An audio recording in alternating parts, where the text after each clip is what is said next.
Привет, друзья! С вами Виктор, и вы на канале Под микроскопом. И у нас сегодня долгожданный и немного безумный эксперимент. Помните, как мы проверяли прополис на бактериях? Так вот, в комментариях вас было не остановить. Вы буквально завалили меня просьбами. Капни им клеща демодекса. Давай уже испытай на демодекса. Что ж, я всегда слушаю свою армию исследователей. Поэтому сегодня испытание спиртового прополиса на живых и невредимых клещах демодекса. Будет жарко. Но прежде чем мы начнем, важнейшее предупреждение. Я не врач, не дерматолог и вообще никакого отношения к медицине не имею. Я просто парень с микроскопом, которому интересен, как устроен мир. То, что вы увидите, это эксперимент инвитро, в пробирке, а не руководство к действию. Если у вас есть проблемы с кожей, прыщи, покраснения, зуд, ваш путь лежит не к бабушкиным настойкам, а к квалифицированному врачу-дерматологу. Запомните это. Самолечение может быть опасным. Моя задача показать интересный биологический опыт, а не лечить вас. Договорились? Теперь давайте знакомиться с нашими звездами. У меня тут целый элитный отряд из 7 клещей демодекс. Все живые, все бодрые, все настоящие бойцы. Смотрите, какие они разные. Вот этот просто Голиаф, мамонт среди демодексов.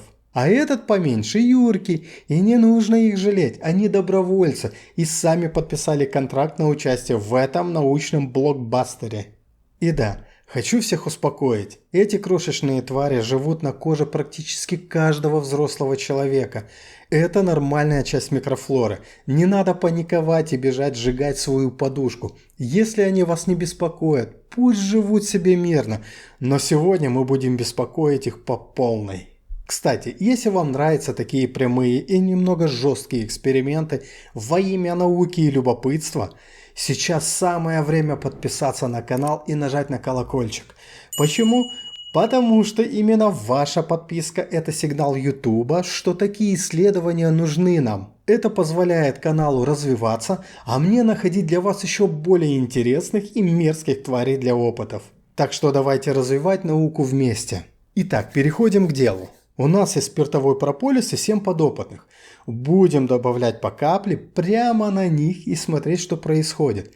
Запускаем процесс. Начнем с самого большого. Смотрите, какой монстр. Хочу отметить, что такие крупные особи самые живучие. Если обычный клещ в агрессивной среде может продержаться минут 5, то этот богатырь запросто выстоит и 30 минут, и даже час. Капаем прополис. Видите, он в него буквально нырнул. Прошло 5 минут, он активен. 10 минут, движения стали чуть медленнее, но он борется. 15 минут заметно замедлился, но все еще жив. Он настоящий боец. Добавляем ему еще порцию, чтобы не скучал. И на 30-й минуте бой окончен. Прополису потребовалось полчаса, чтобы одолеть этого титана. Уважуха клещу. А с этим все проще. Размер меньше, хитиновый панцирь не такой бронированный. Капаем, и он даже не успел понять, что произошло. Буквально через 5 минут готово.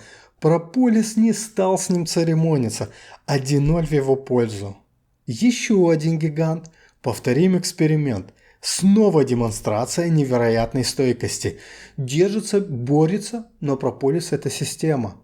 Ему все равно, большой ты или маленький, он просто делает свою работу.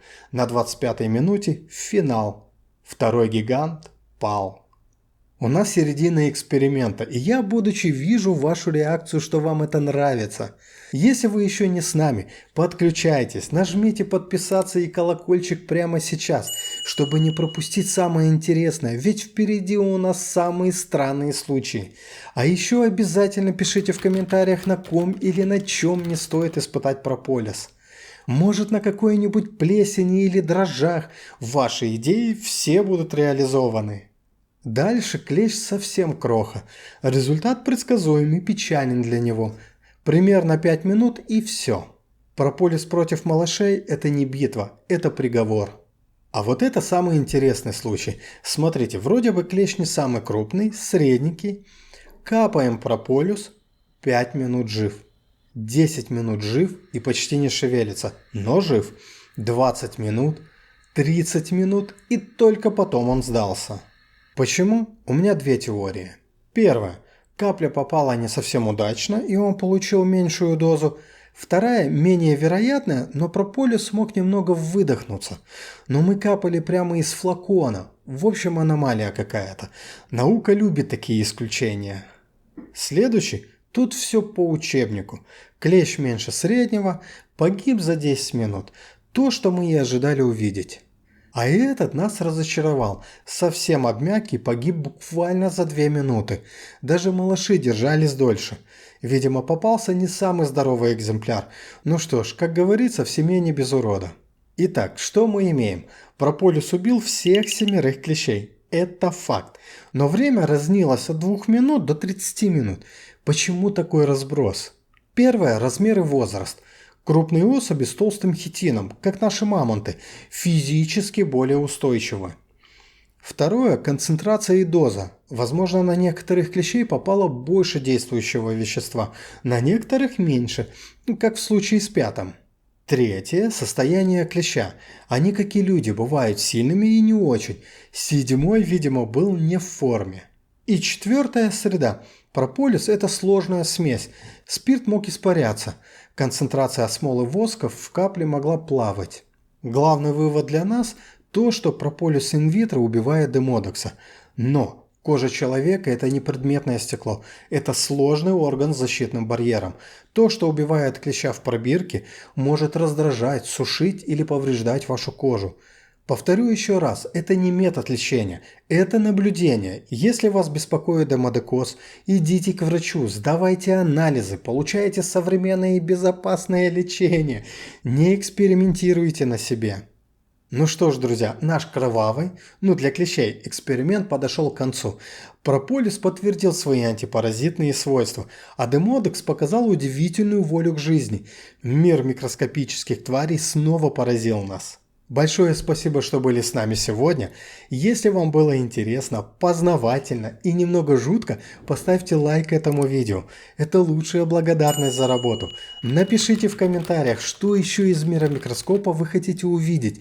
И, конечно, делитесь этим видео с друзьями, которые любят необычные научные любительские опыты. Помните, любопытство – двигатель науки, но разумность – ее проводник. Берегите себя и свою кожу. До новых встреч в удивительном мире под объективом микроскопа. Пока-пока.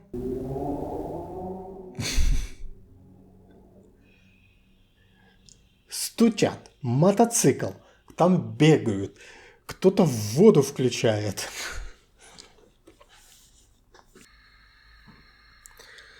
У нас кто-то в воду включает, кто-то в стенку бьет.